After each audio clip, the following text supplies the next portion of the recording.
if you're ready to decrease toddler temper tantrums and increase their ability to communicate, then baby sign language might be the answer for you.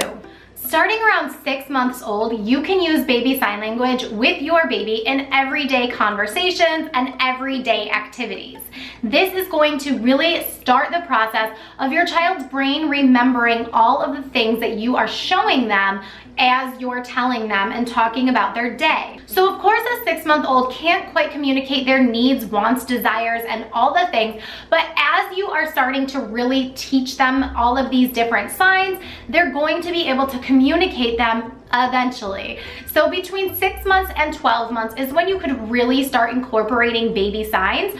But by the time your child is 12 months old, they can actually understand everything that you're saying to them, and they can start to understand what they're feeling and what they want, and they just don't have the vocabulary or ability to speak yet in order to tell you what they want. So I am a huge advocate for using baby sign language starting young so that you're really minimizing the temper tantrums. I'm gonna tell you 5 major things that you need to know about baby sign language, but first, I want you to grab my guide in the description box down below. There are 101 baby signs that you can use with your child. The first thing that is so important to know is that you don't need to be fluent in sign language to use sign language with your child.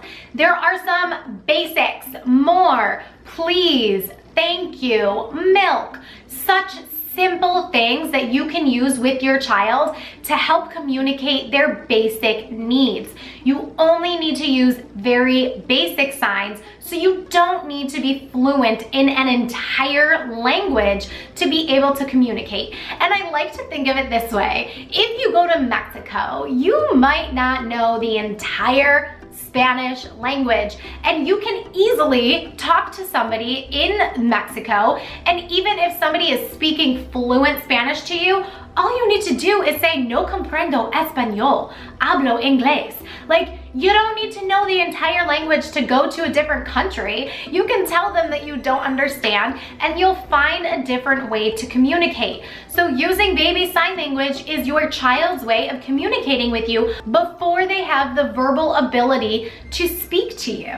So the second really important thing is that you need to just start slow. Start with a couple words, okay? It's simple. Does your baby want more? Are they all done?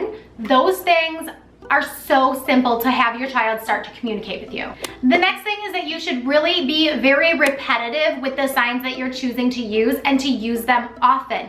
Does your baby want more food? Do they want more bubbles? Do they want more playtime? Anything and anywhere that you can use the word more, you can always say and sign at the same time. So it's not just a mealtime thing or a diaper changing thing or just a one time a day kind of thing. You can incorporate these signs into your everyday life. And that goes hand in hand with basically what I just said, but I'm gonna reiterate it in the next tip to tell you that you should speak and sign at the same time.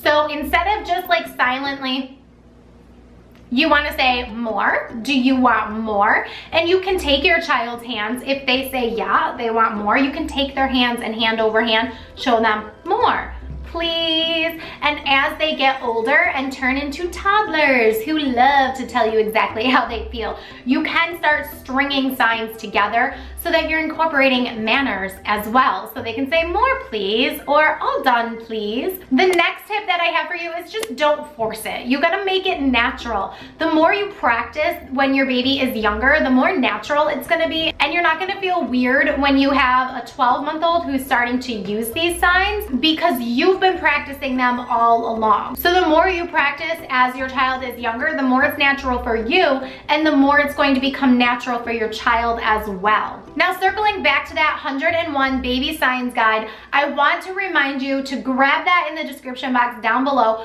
print out the pages that you want, and have the signs accessible so that you're actually looking at them wherever you might need them. If you're using the baby signs a lot during mealtime, you can keep them in the kitchen. And if you need to refer to them, then you can see them quickly and easily. You can also download the guide onto your phone and save it to your phone home screen. And then you can quickly and easily pull it up. There's a table of contents, get to the page of the signs that you want and need, and start using them. If you're looking for more information on why parents should use sign language with their babies, check out this video over here. Click this button to subscribe to my channel and keep blooming. Mwah!